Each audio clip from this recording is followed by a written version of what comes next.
ay si Dolphy at yung iba pang mga sikat na personalidad doon sa impyerno. Yung eksaktong sinabi niyang pangalan na nakita niya sa impyerno, si Dolphy. Pangalawa, nakita niya rin daw doon si Michael Jackson. So alam naman natin na napakasikat din itong si Michael Jackson sa buong mundo. At yun nga, nakakagulat doon, sinabi niya nga, nakita niya pa raw doon si Pope John Paul. Na alam naman natin na nirerespeto at ginagalang ito ng mga Katoliko. Tuwing mamatay ang Santo Papa, may mamatay na Santo Papa, daming kumakalat na mga propesiya daw, at ginagamit pa na pananakot sa ibang mga sikta. At hindi lang yan, matagal nang kumakalat din itong sinabing isang batang born again na sa pamamagitan ng kaniyang panaginip ay nakapunta daw sa impyerno at doon nakita niya ang Santo Papa sa impyerno. Pinangalanan niya si Saint John Paul II. At nakita daw niya ang mga sikat na personalidad, sina Dolphy, sina si Michael Jackson. Maniniwala ba kayo? Batay sa panaginip lang ng batang born again, na tinatalakay din sa ibang mga born again sa social media. Ito'y isang babala. Dahil kahit sa Biblia na pinaniniwalaan ng mga born again, malinaw naman ang mabasa sa banal na kasulatan. Jeremiah chapter 29 verse 8, na huwag kayong basta-bastang maniniwala sa kanilang panaginip. Tatalakayin natin ito mga kapatid sa pagkakataong ito. Totoo namang tunay ang impyerno. Maniwala ka man o hindi, bawat isa sa atin nanganganib. Isang bisis lang tayo dadaan sa mundong ito. Maniwala ka man hindi, meron tayong mortal na kalaban na gustong gigibain tayo, hindi lamang sa mundong ito, kundi sa kabilang buhay. Samahan niya ako. Kasi pamalingan, pag palaging inulit-ulit ay magmukha talagang katotohanan para sa ating mga kapatid na kulang ang kaalaman. Ang pagkadaya ay maranasan sa iba't ibang paraan. Pero napakasakit pag madaya tayo sa pananampalataya. Dahil nanganib pati ang ating kaluluwa. Viva Cristo Rey! Pro Dio et Ecclesia! Kumusta sa lahat nating mga kapatid na sumusubaybay sa ating live streaming? Welcome sa lahat. At itong iyong lingkod, Brother Wendell Talimong, muli magkasama sa pagkakataong ito. At meron tayong katanungan diyan, yes or no lang yan. No, maniniwala ba kayo? Batay lang sa panaginip ng isang born again na tinatalakay sa social media sa mga born again din, na isang bata nakapunta sa impyerno sa pamamagitan ng panaginip. Di basta-basta paniniwalaan sa panaginip. Dahil naalala nyo yung sinabi ni Father Chad Referger, kahit na yung sinabi ni Father Nonit Ligaspi, Father Winston Cabading, Father Juju Cerudo, mga exorcist, Father Jose Francisco Siquia, na pagtulog ang isang tao ay bukas na bukas ang kaniyang tinatawag na psychic ability. At yung psychic ability na yan, magiging occult psychic ability kung palagi kayong merong mga superstitious beliefs, merong mga occult practices, mga pampaswerte. Welcome natin ang mga pumasok ngayon sa ating channel. Hello po sa lahat, no? Si Gian Di Makulangan o lang po yan, si kapatid na Juicy Balabay. Good afternoon, Bro Wendell. Hello kapatid dyan sa UK. Si Dashiel Gregorio, kay mayong hapon sa Singapore. Si kapatid na Dina Rosales, si kapatid na Mig Selva. Hello kapatid, no? Si Nanding and Iliative TV at Francisco Macabugto. Welcome po sa ating live, mga kapatid. Si Bob. Hello, kapatid. Kumusta? At sa lahat nating mga kapatid na sumusubaybay, welcome po. Okay, sa pagkakataong ito, mga kapatid, ating tatalakayin itong naunang tinatalakay. Sandali, acknowledge muna natin. Si James Soto, Francis Macabugto, Lapay Bernardo, si Jerome Padayaw dyan sa Jinsian, si Gina Rualis. Good afternoon, Bro Windel. Ask lang ko, anong dapat prayer if ang katabi mo sa church nagsimba, tanging, naglatin yata siya. At minsan, may malakas na tawa during adoration. Ako, delikado yan watching from Dubai. Always pray for protection. Prayer for protection.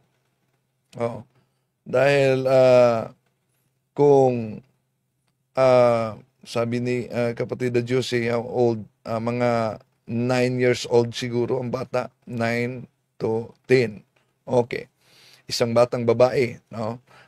Pakinggan muna natin itong tinatalakay ni Ayan, na isang born again din, kaugnay sa pahayag niya na itong bata tinatalakay na ito sa social media na naginip, nakapunta daw sa impyerno. Totoo ba na nakita ng isang batang babae, si Dolphy, at yung iba pang mga sikat na personalidad doon sa impyerno? Yan yung ating aalamin sa video na ito. Tinatalakay natin ito, mga kapatid, dahil may mga nagpadala na sa akin, matagal na message, St. Anne Catherine Emirates, hello. Nagpadala sa akin kung totoo ba umano itong pahayag ng naturang bata. Marami na tayong mga tinalakay at mga narinig na mga istorya o kwento patungkol sa mga taong nakapunta na raw sila sa langit o impyerno at nakabalik dito sa lupa. Yung iba, merong isang milagro kaugnay diyan sa isang pare na talagang milagro talaga, no? Yung pare na yan ay Indiana pare na during sa piyesta ng Divine Mercy, habang nagmumotor siya, nasagasaan, nabangga sa napakalakas na takbo ng isang sasakyan. Kaya sabi ni St. Anne, si Ayan Akda, evangelical Protestant yan, evangelical, born again pa rin yan, dahil iba't ibang mga faction ang evangelical. Okay, tuloy natin. Yung pare na yan, nakita niya, yung guardian angel niya, nakita niya yung katawan niya, isinakay sa ambulansya, nadeklarar na patay, dinala siya sa kanyang guardian angel sa impyerno, purgatorio at langit, no? So, yun ang kapaniwalaan na pahayag. Bakit? Dahil mismo ang doktor ng naturang pare, dahil muling nabuhay siya, na idineklara ng patay, at yung mga buto niya na nabali ay biglang nasauli. So, yun ang kapaniwalaan talaga. Kahit doktor niya na ibang religion, na-convert at siya pa ang nagbinyag. Pero tuloy natin ito. sinasabi nila na nakarating daw mismo sila sa lugar na yon. Yung iba naman napaginipan nila at yung iba nakakita ng vision ng langit at impyerno. So mga kapatid, sa mga kwento na yan, so kahit pa vision o panaginip man sa langit at impyerno, nauna nang nagpahayag mismo ang kasulatan na mag-ingat diyan. Jeremiah chapter 29 verse 8 mga kapatid. Ecclesiastes Kapitulo 5, versikulo 7, huwag agad-agad maniwala sa panaginip. Kaya tuloy natin ito, si Ayan Akda. Hati yung pananaw o paniniwala ng mga tao. Yung iba, naniniwala sila doon sa testimonya ng mga tao na yan, at yung iba naman ay hindi. Noon pa man, hanggang sa panahon natin ngayon, marami mga tao ang nagkikwento patungkol So nabasa ko din message ni Papa Inok, si Father Jose Maningayat ata yan, ikwento ni Bro Del. Yes, si Father Jose, no, isang Indian, at buhay na buhay hanggang ngayon. Yon, paano ipaliwanag yon na kahit kanyang doktor ay na-convert at siya pa mismo ang nagbinyag. Pero dito, malinaw na isang bunga sa tinatawag na psychic ability itong na-experience ng bata.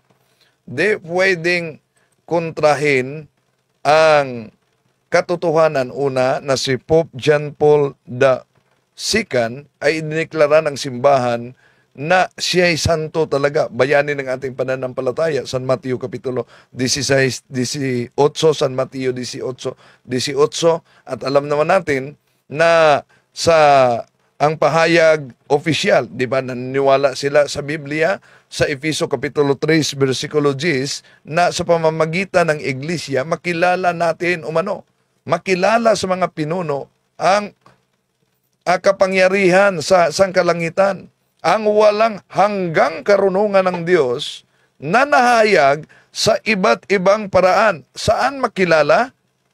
Sa pamamagitan ng iglesia. Ito'y kontra sa aral ng mga fundamental na sikta at sa grupo na born again na Bible alone. Dahil kung tingnan din natin, silipin natin ang unang Timoteo Kapitulo 3, versikulo 15, malinaw na ang iglesia ay siyang haligi at suhay ng katotohanan. Kontra yan sa Bible alone nila. Sa mga karanasan nila or experience nila patungkol nga dito sa langit o impyerno. Na sinasabi nila, sila mismo naranasan nila ito. So mga kapatid, sa lahat ng mga naka-experience na yan, ayun nga sinasabi nila, nakarating na raw sila sa langit o impyerno. Meron niya isang batang babae na dito mismo sa Pilipinas, sinabi niya, naranasan niya na makapunta sa langit at impyerno sa loob ng 33 hours. So ano? So, sa loob ng 33 hours, una, alam naman natin mga kapatid na ang kabilang buhay, wala na yang oras. Sa kabilang buhay, hindi na tayo bound by time and space. Pero, kung panaginip ito, so ibig sabihin, bukas ang psychic ability niya. Nga ba yung mga nakita or na-experience niya doon daw sa impyerno? Tignan natin to. Yun nga, ayon sa bata, sabi niya, nakatulog daw siya at nanaginip siya ng 33 hours. At nakarating siya sa langit at impyerno. Una daw siyang dinala doon sa impyerno. Nakakita daw siya doon ng mga celebrity at mga artista. Sabi niya kung ano raw yung mga ginagawa nila dito sa lupa, ganun din daw yung ginagawa nila doon sa impyerno. So, kung ano ang ginagawa nila sa lupa, ganun din ang ginagawa nila sa impyerno. Ibig ba sabihin na si Dolphy na binanggit niya na komedyante dito sa lupa, komedyan din doon sa impyerno. At ibig ba sabihin na binanggit niya si Michael Jackson na palaging nagsagawa ng concert dito sa lupa, ibig ba sabihin na nagka-concert din doon sa impyerno? Okay, tuloy natin. Mga nakikita raw siya doon ng mga kumakanta at sumasayaw. Meron siya 3 personalidad na sinabi na nakita niya doon sa impyerno na pinahihirapan. Nakita niya nga raw doon si Dolphy, si Michael Jackson at si Pope John Paul. Nakita niya na hirap daw sila doon at humihingi sa kanya ng tulong ang mga ito. Sinabihan din daw siya na wag daw siya doon sa lugar. So imagine ito, kahit nakabatay sa panaginip na testimony ng isang bata, pero daming mga anti-Catholic, ginagamit nila ito na referensya, nagiging diferensya, no? Na ang Santo Papa ay nakita doon umano sa impyerno. Ngayon, dahil hindi raw siya nararapat doon. Bukod din daw sa mga personalidad na yan, nakita niya rin daw doon yung kanyang tatay. Nakita niya nga raw doon yung tatay niya na hirap at nanghihingi ng kahit patak ng tubig. Sabi nga ng tatay niya na napakahirap daw ng kalagayan niya doon.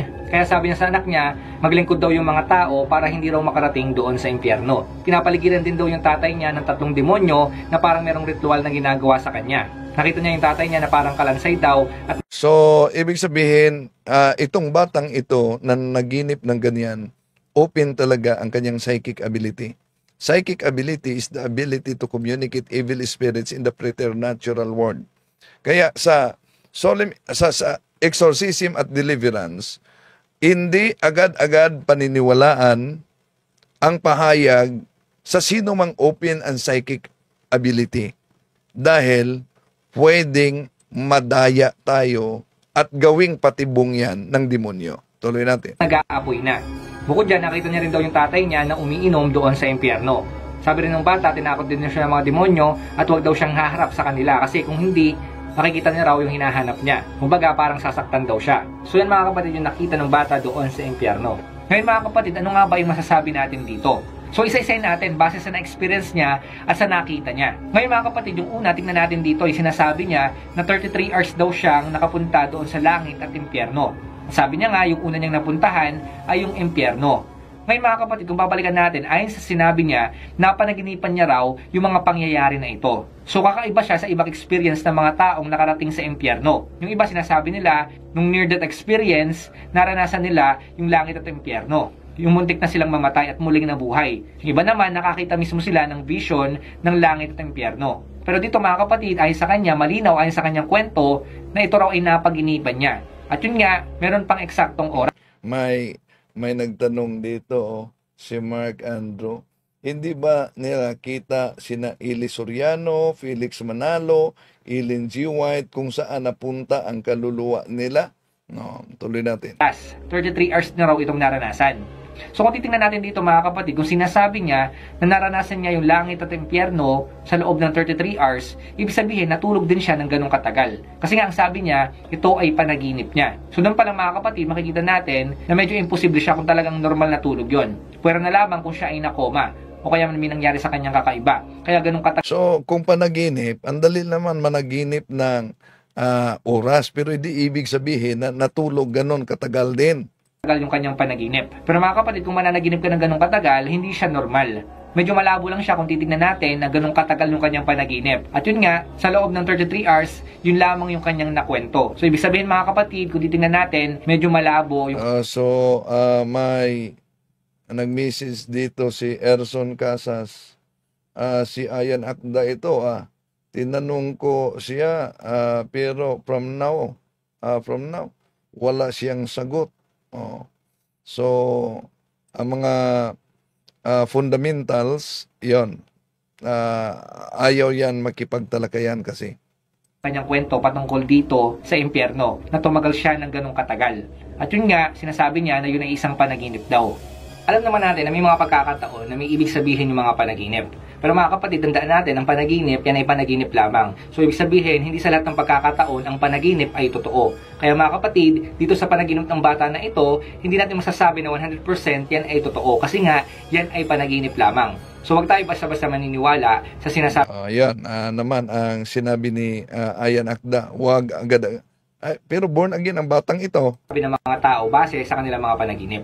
Pangalawa, sinabi niya na meron daw siyang mga nakita ng mga May isang kaso, eto mga kapatid, tunay ito, hindi dito sa Pilipinas, sa ibang bansa, isang kaso na ang isang babae, talented talaga siya. Napaka-talented niya. Pero gusto niyang magiging sikat.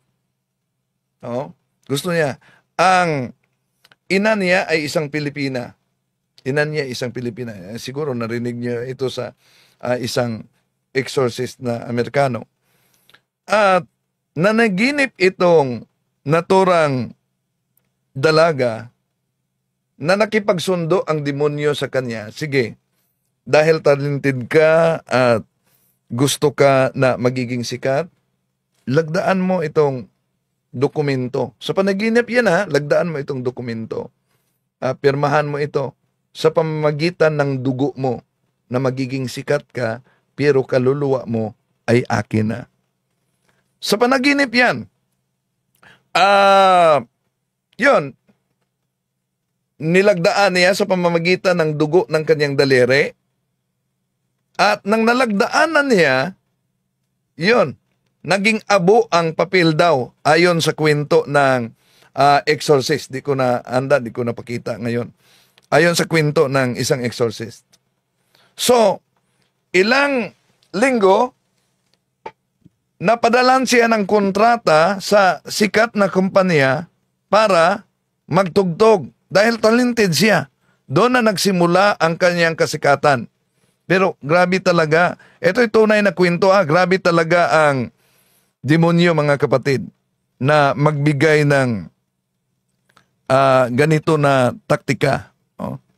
Dahil sa kaniyang kasikatan, marami na siyang karelasyon at sa kaniyang karelasyon, humantong ito sa sex outside marriage, fornication, at dahil sa fornication, nagkasakit siya ng HIV. Na-hospital siya. Naghihingalo na siya sa hospital. Kaya yung mama niya na isang Pilipina tumawag sa chancere ng diocese na ang kanyang layunin ay anointing of the sick. So, nirequest ang exorcist doon na magpunta para anointing of the sick. Yon. Nang nagpunta doon, na-diagnose na demonic possession pala. At nang na-interview, yon, inilahad ng naturang dalaga na may kontrata siya sa demonyo sa pamamagitan ng panaginip. Kontrata dahil gusto niya na sisikat. Sumikat man siya, pero samantala lang. Kaya mag-ingat sa mga ganyan talaga mga kapatid. So, anong gusto nating ipaabot? Meron tayong kalaban na hindi natutulog kahit tayo'y tulog. At umaatake sa panahon na tayo'y tulog. Kaya gamitin natin ang mga nararapat sa espiritual na digmaan para maprotektahan tayo. Una, huwag niyong kalimutan proper faith, proper disposition of morality, and state of grace. Yun ang tatlo na nangangailangan at kailangan talaga sa bawat isa para protektado tayo. Tuloy natin. Na tao doon. At yun nga, sinabi niya, ang isang nakita niya doon ay si Dolphy. Isa sa mga alam naman natin. Si Dolphy, kung ang panaginip niya, kung ano ang ginagawa daw habang nandito pa sa mundong ito, doon, yun din ang ginagawa sa impyerno. Ibig ba sabihin, doon sa impyerno, nagpatawa pa si Dolphy doon sa impyerno. Tuloy natin. Na sikat na komedyante dito sa ating bansa at hinahangaan talaga ng maraming tao. So sinabi niya, nakita niya raw yun. So yung eksaktong sinabi niyang pangalan na nakita niya sa impyerno, si Dolphy. Pangalawa, nakita niya rin daw doon si Michael Jackson. So alam naman natin na napakasikat din itong si Michael Jackson sa buong mundo. Kilala siya ng halos lahat ng tao at talagang maraming umiidolo sa kanya dahil sa kanyang galing sa pagkanta at pagsayaw. At yun nga, nakakagulat doon, sinabi niya nga, nakita niya pa raw doon si Pope John Paul. Na alam naman natin na nirerespeto at ginagalang ito. Ayan, si Pope John Paul. Malinaw naman na idineklara na santo. Ang simbahang katoliko may malaking otoridad sa pag-canonize, pagdeklara matapos sa pag-aaral sa kaniyang mga buhay, mga ginagawa at kaniyang mga sulat na siya'y bayani talaga ng ating pananampalataya. At kung ano man ang idineklara sa simbahan, nauna nang sinabi ng ating Panginoong Hesus San Mateo 18:18, yun din ang ipahintulot sa langit. Ng mga Katoliko. So yung tatlong specific na tao na sinabi niya na nakita niya raw doon sa impyerno na pinapahirapan. So mga kapatid, dito, mahirap magsabi kung talagang totoo yung mga nakita niya doon sa impyerno. Kasi mga kapatid, mahirap magsabi para kay Ayan Akda. Sinabi na niya na wag agad-agad kayong maniniwala sa panaginip. Pagkatapos, mahirap sabihin kung totoo ba. Tayo bilang may background sa Ministry of Liberation sa Exorcism at sa deliverance ang ganitong pangyayari sa isang bata, mga kapatid, ay malinaw na ito'y tinatawag talaga na psychic ability. No? So, bakit nagkaganon? Okay, that tingnan yung mga ninuno. Wala bang mga ninuno niya na albularyo o may mga anting-anting mula sa lolo, papa, mga manghihilot o may mga superstitious beliefs? Yon.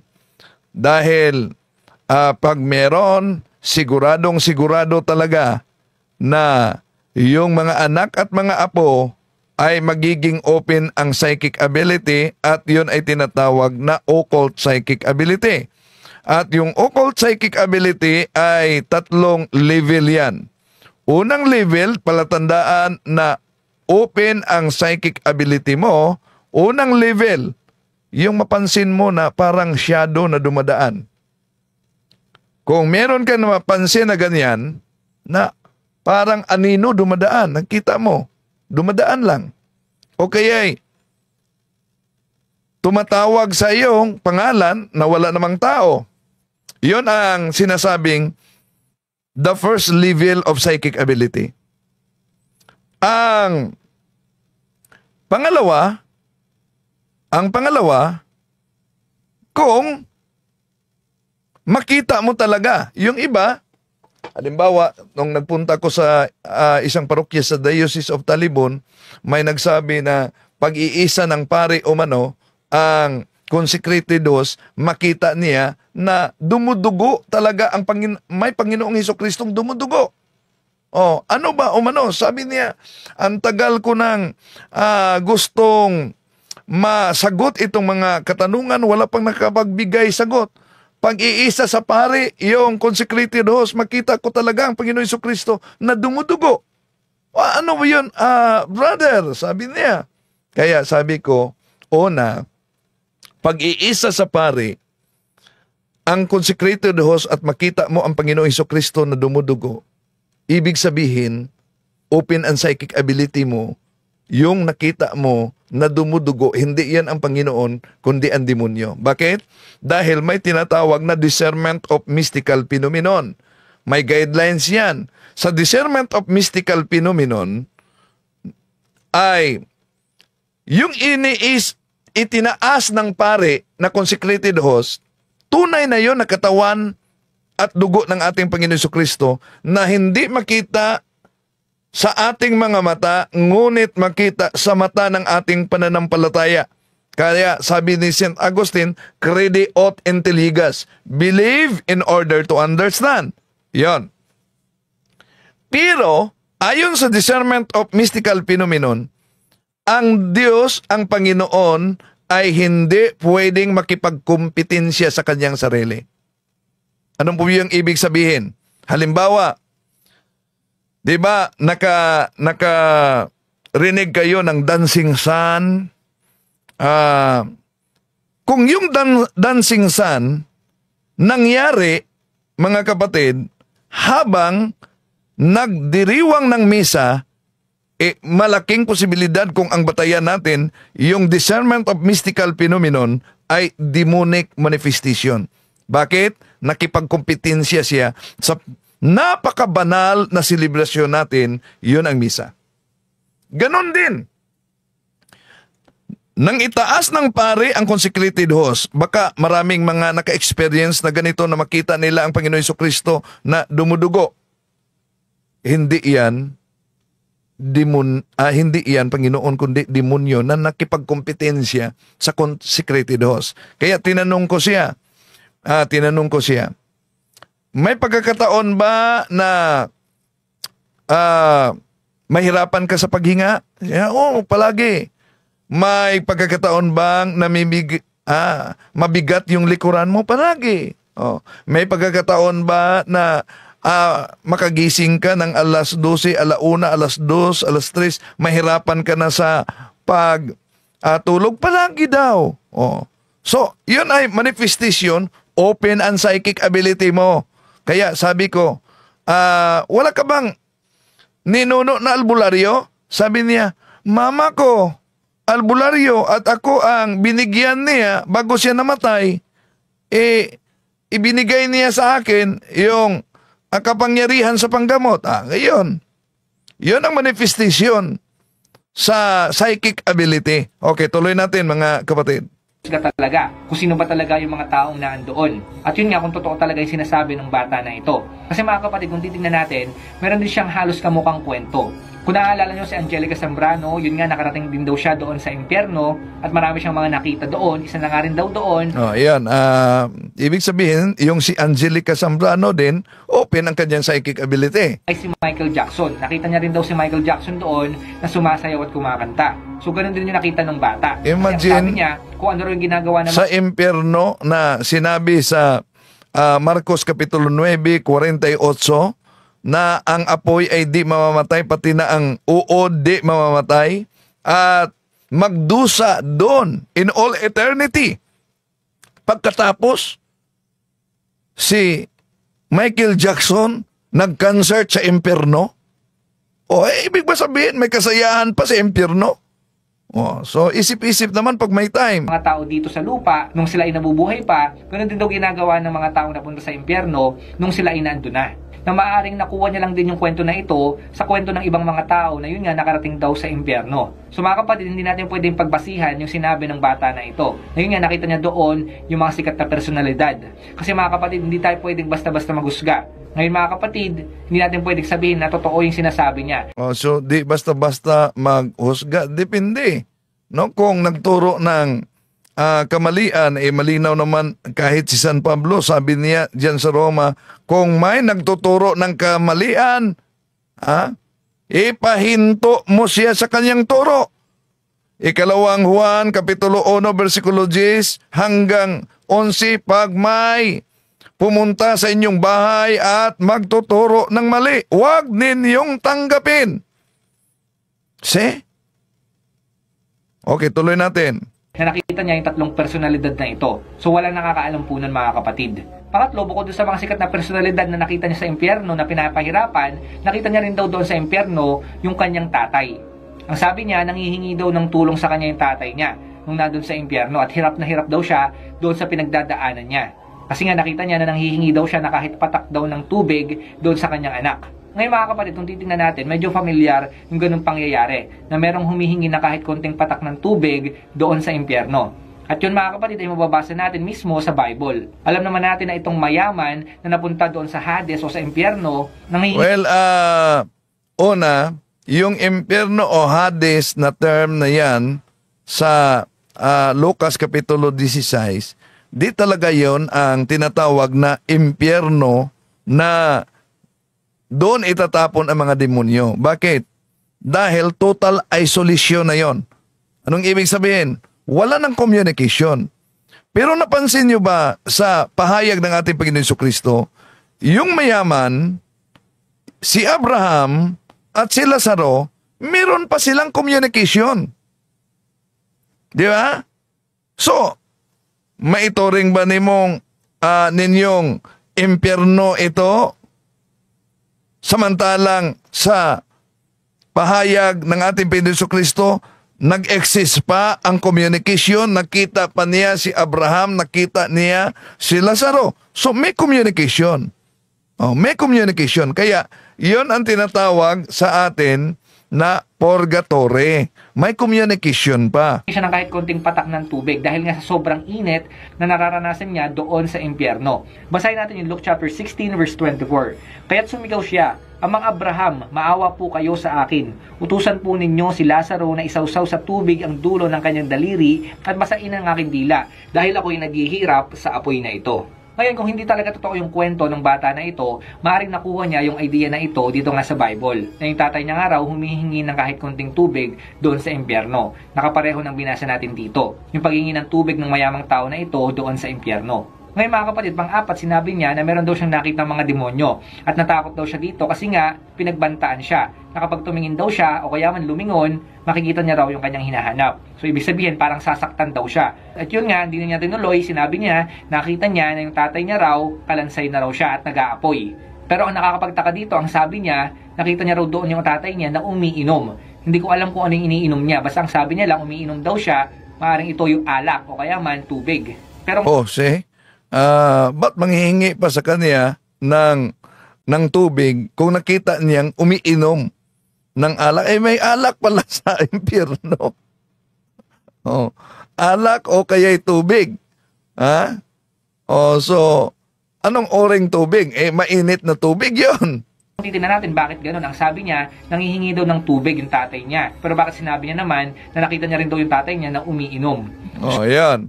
Kaya, huwag agad-agad maniwala kung sabihing ito'y galing sa panaginip. Pero, mga kapatid, alam niyo ba na may mga private revelation na mismo mga santo nagpahayag at nasa aklat yan ng dugma ng impyerno, written by isang paring Jesuita, na may mga taong nasa impyerno dahil sa kanilang mga kasamaan.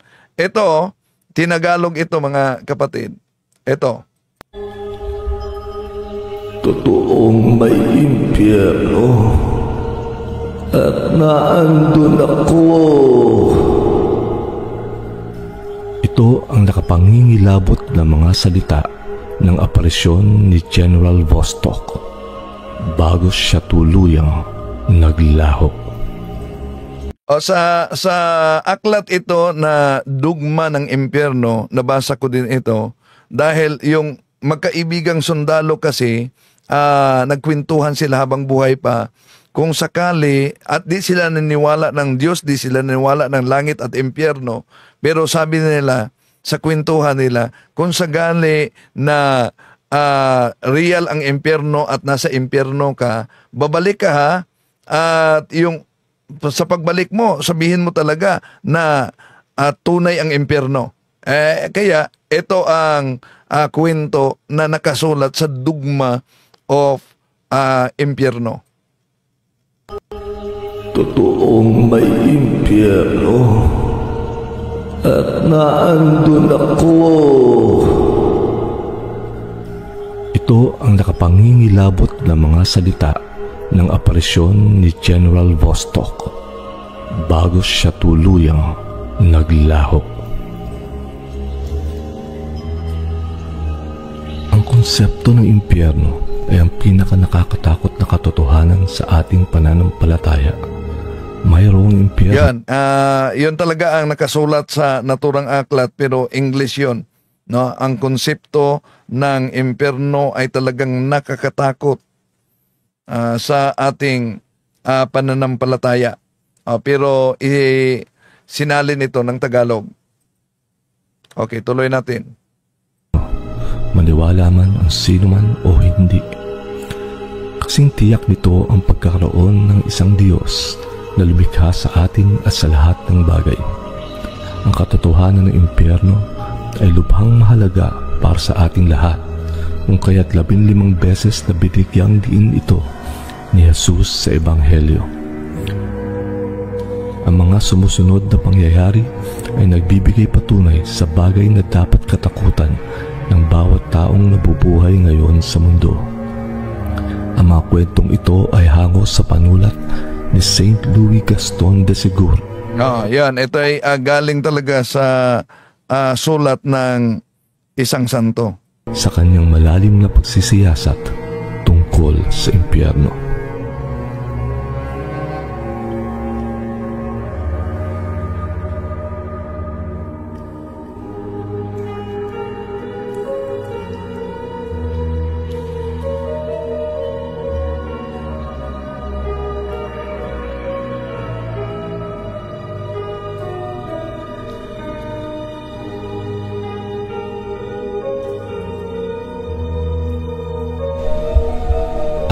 General.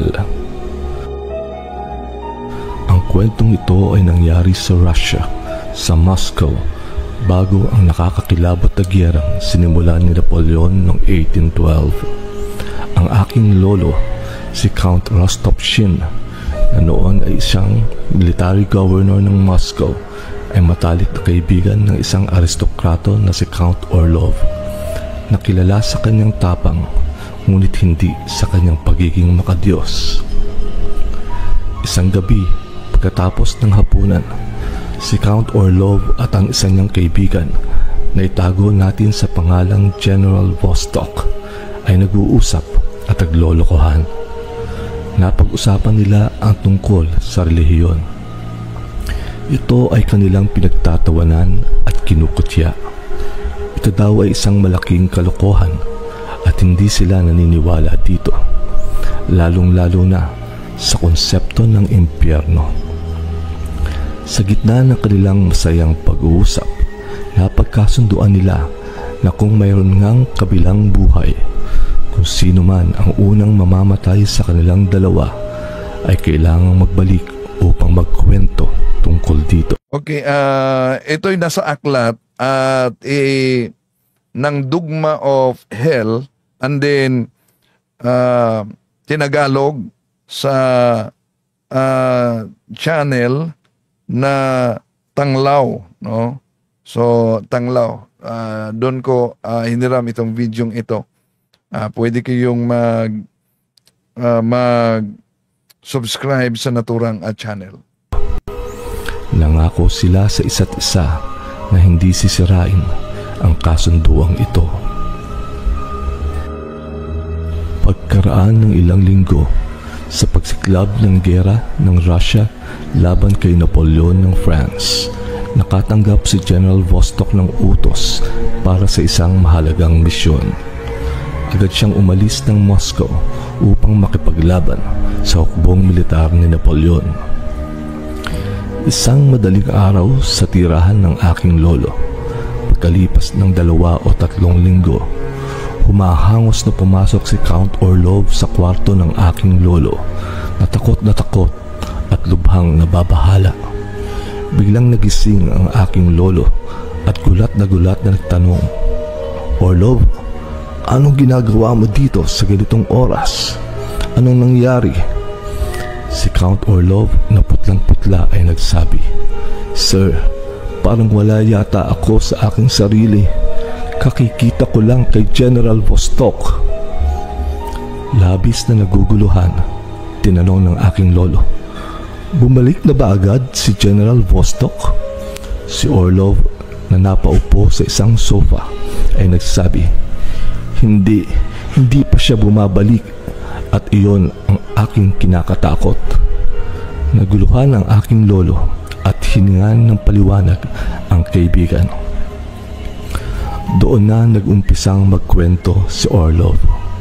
"Sir, ilang linggo na ang nakalipas nang napagkasunduan namin ni General Vostok na ang unang mamamatay sa aming dalawa ay dapat bumalik at sabihin kung ano ang mayroon sa kabilang buhay. Ngayong umaga, mga kalahating oras na ang lumipas, habang ako'y nakahiga, biglang bumukas ang kurtina ng aking kama at doon, 2 hakbang mula sa akin, nakita ko si General Vostok na nakatayo, maputla at ang kanang kamay ay nasa kanyang dibdib. Ito'y batay sa sulat ng santo ng simbahang Katoliko, mga kapatid, Private Revelation. At pinahayag dito na may kasunduan itong magkaibigan na sundalo, general, na kung sakaling mamatay sino man ang nauna at di man sila naniniwala ng Diyos, di sila naniniwala ng langit at impyerno, kung tunay ang impyerno, magpaalam talaga ang kaluluwa, no?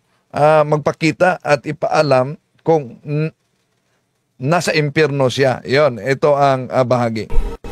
Ito ang sinabi niya sa akin. Totoong may impyerno at naandun ako ngayon. Pagkatapos ay bigla siyang naglaho na parang bula. Sa aking takot, napatakbo ako at agad na Sandali lang, may nabasa ako dito kay Sapania. Si Sis Juicy, bro, eyewitness ng taong dying at nagsisigaw ng "go away" several times na may itim na shadow. Ayan. Mga kapatid, para sa mga taong malapit na mamatay, mas mabuti na yung silid ninyo ay magpatugtog kayo ng Divine Mercy Chaplet. No? Malaking tulong yan. Yun ang ginawa namin. Bago lang sumakabilang buhay ang father-in-law ko, no? Nagluluksa pa kami ngayon, ang libing Saturday. So, yun talaga ang ginawa. At napaka-epektibo sa naturang prayer dahil alam nyo naman na ang ating digmaang espiritual hanggang sa huling bahagi ng ating hininga. Kaya nga, sa prayer natin ng Rosary, pray for us sinners now and the hour of our death. Tuloy natin. At siya sa inyo, parang mabibiyak ang aking ulo. Naguguluhan ako. Hindi ko alam kung ano ang iisipin. Sinubukan ng aking lolo na pakalmahin si Count Orlov. Sinabi niyang pwedeng isang masamang panaginip lang ang nangyari o kaya isang ilusyon, ngunit hindi niya ito makumbinsi. Pagkatapos ay agad na nag-utos ang aking lolo para sa isang kalesa upang ihatid si Count Orlov pabalik sa kanyang hotel. Halos 2 linggo matapos ang kakaibang pangyayaring ito, isang mensahero mula sa hukbong Ruso ang dumating na may daladalang balita sa aking lolo.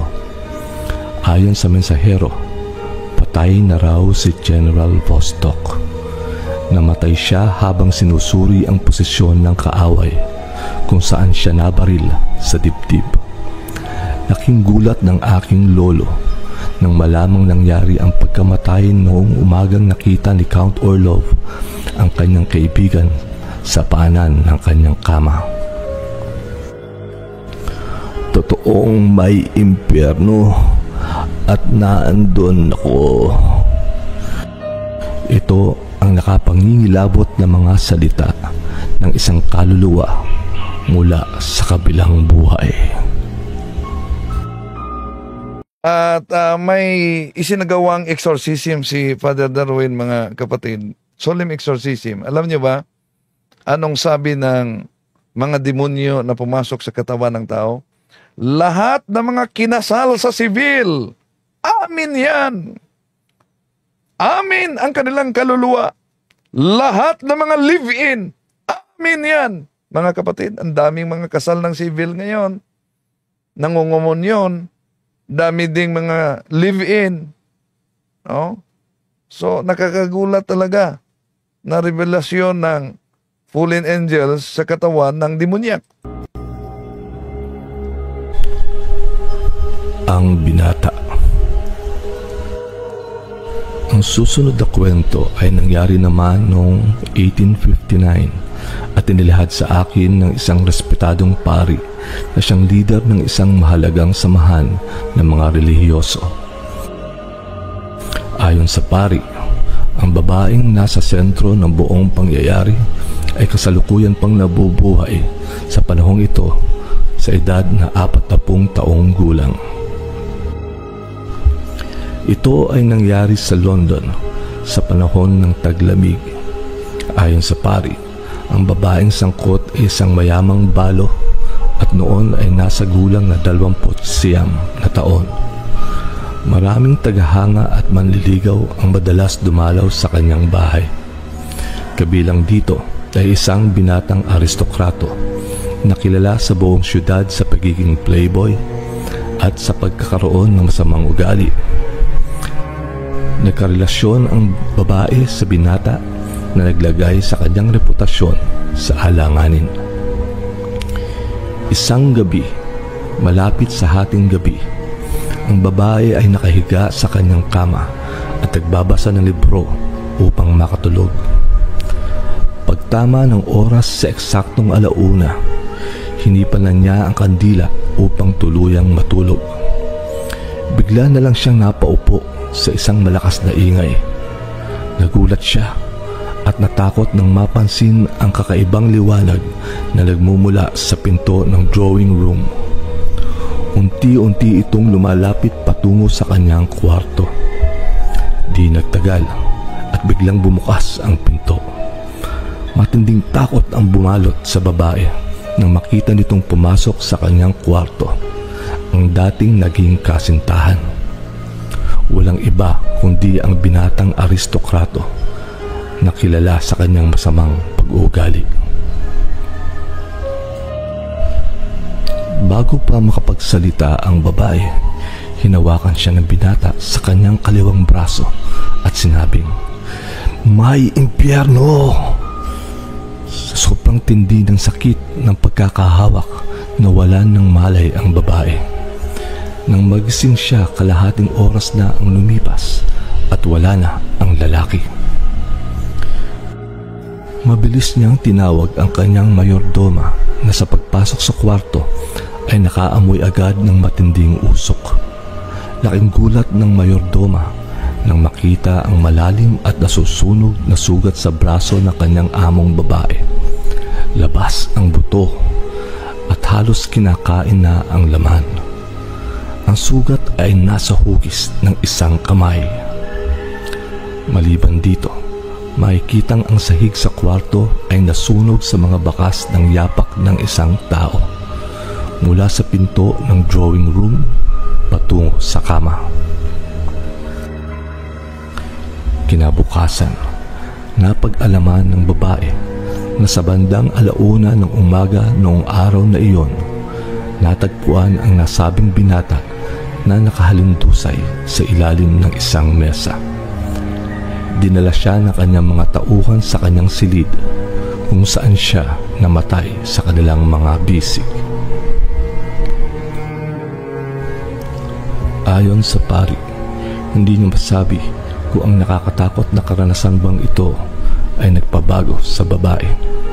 Ang tanging alam niya, simula noon ay palagi nang may suot ang babae ng isang makapal na porselas na ginto upang itago ang marka ng kanyang sugat. Hindi niya tinatanggal ito, araw man o gabi.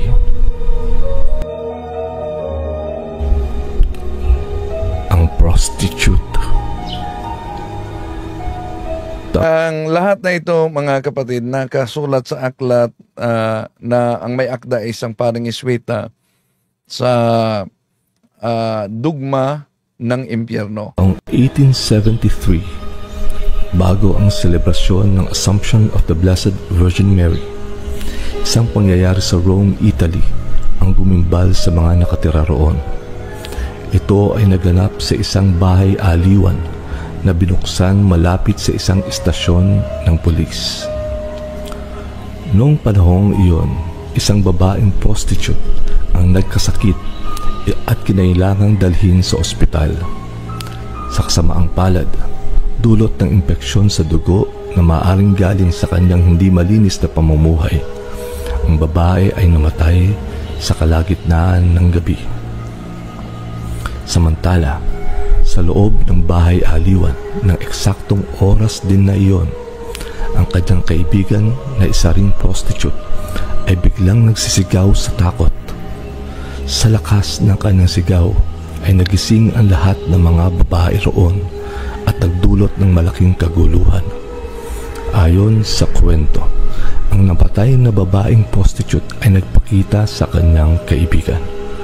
Nababalot ito ng isang malaking apoy.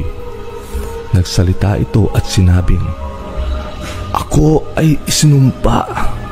Kung ayaw mong matulad sa akin, iwanan mo ang lugar na ito at bumalik ka sa Diyos." Tulad ng dapat asahan, malaking takot at pangamba ang bumalot sa kaibigang babae. Sa pagdating ng umaga, nalaman niyang namatay ang kanyang kaibigan sa ospital noong gabing iyon. Agad siyang umalis sa bahay aliwan upang magsimula ng bagong buhay sa ibang lugar. Sa parehong oras, ang may-ari ng bahay na siyang pugad ng prostitusyon, isang babaeng kilalang kritiko ng simbahang Katolika, ay biglang nagkasakit ng malubha. Sa kanyang takot sa nangyari, agad siyang nagpatawag ng pari.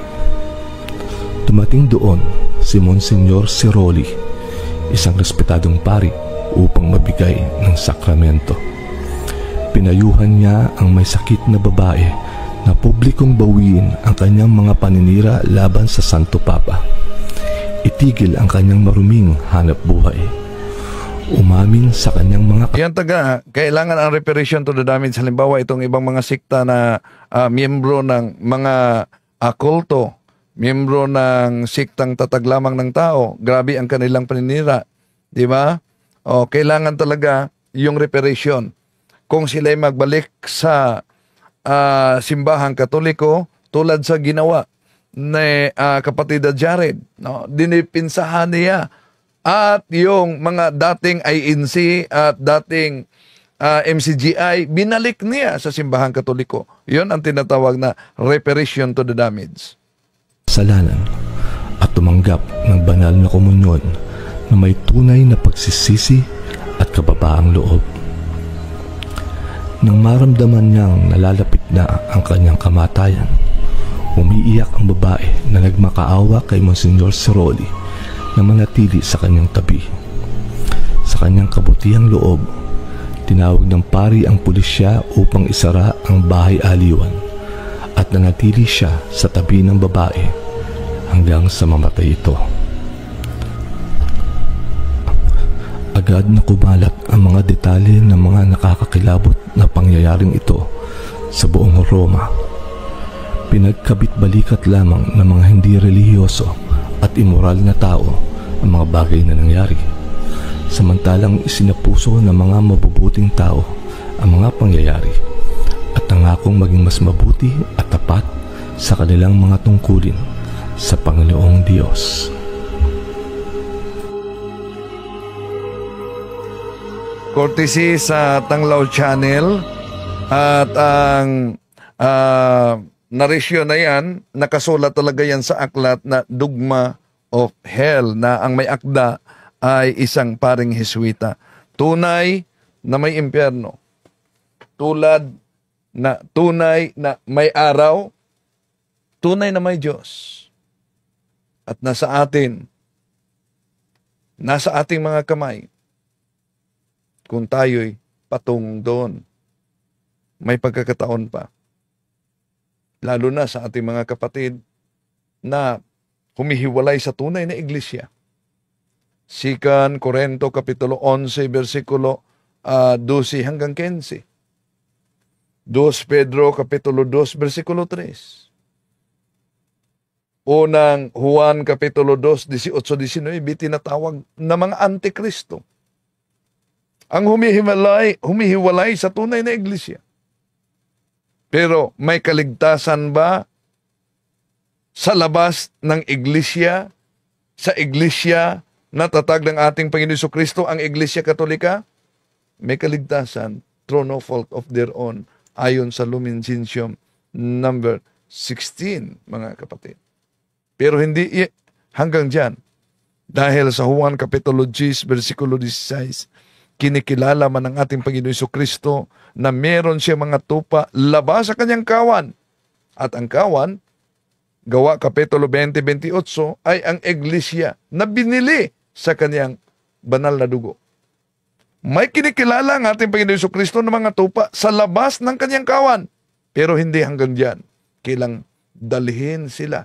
Saan? Sa kawan, upang makikinig sa isang busis, sa isang pastor. Juan 17:17, Sanctifica ius en veritate, sermo tuos veritatis. Maraming salamat po. Hanggang sa muli. Tama.